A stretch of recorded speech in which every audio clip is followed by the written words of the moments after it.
Hello hi welcome to Big News. నేను మీ గౌసుద్దీన్ షేక్. ఉన్నదే రాస్తా, చూసిందే చెప్తా. తెలంగాణ రాష్ట్ర తొలి ముఖ్యమంత్రి బీఆర్ఎస్ పార్టీ సర్వాధినేత కేసీఆర్ ఇప్పుడు మాజీ ముఖ్యమంత్రి కేసీఆర్ను అరెస్టు చేసేందుకు రంగం సిద్ధమవుతుందా? కేసీఆర్ను అరెస్టు చేసేందుకు పోలీసు విభాగం బిగ్ స్కెచ్ వేస్తుందా? కేసీఆర్ అరెస్టు తప్పదా?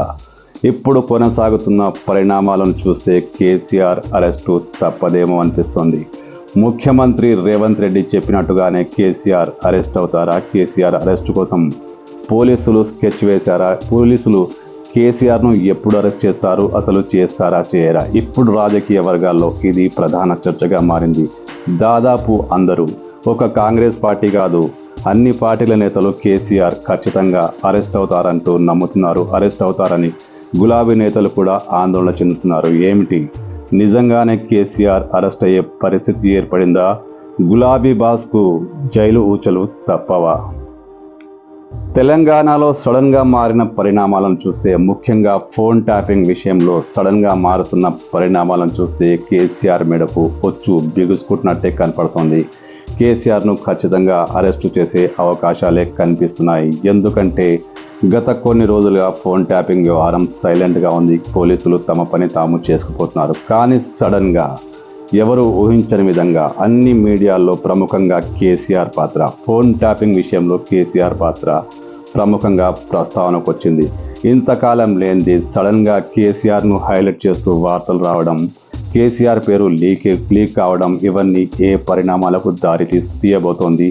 అసలు సంకేతాలేంటి? కేసీఆర్ను నిజంగానే ఇరికించే ప్రయత్నాలు జరుగుతున్నాయా? ఇరికించే ప్రయత్నాలు అంటే ఇరికిస్తున్నారని కాదు. ఈ కేసులో కేసీఆర్ ప్రమేయాన్ని గుర్తించి పోలీసులు అరెస్టు చేయబోతారా? అరెస్టు చేసేందుకు ప్లాన్ రెడీ చేసుకున్నారా? ఎందుకో ఫోన్ ట్యాపింగ్ వ్యవహారాన్ని నిశితంగా పరిశీలిస్తే కేసీఆర్కు గడ్డు కాలం వచ్చినట్టే కనపడుతోంది.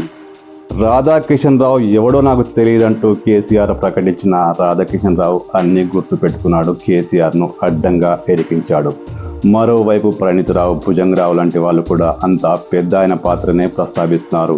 ఇవన్నీ పోలీసులు రికార్డ్ చేసిన వాగ్మూలాలు, పోలీసులు కోర్టుకు సమర్పించిన స్టేట్మెంట్లు, ఇవన్నీ ఒక రూట్లో తీసుకొచ్చి వీటన్నిటిని క్రోడీకరిస్తే కేసీఆర్కు బ్యాడ్ టైం వచ్చినట్టే కనబడుతుంది. కేసీఆర్ పాత్రపై పోలీసులు ఎలాంటి చర్య తీసుకోబోతున్నారనేది ఇప్పుడు ఆసక్తికర పరిణామంగా మారింది.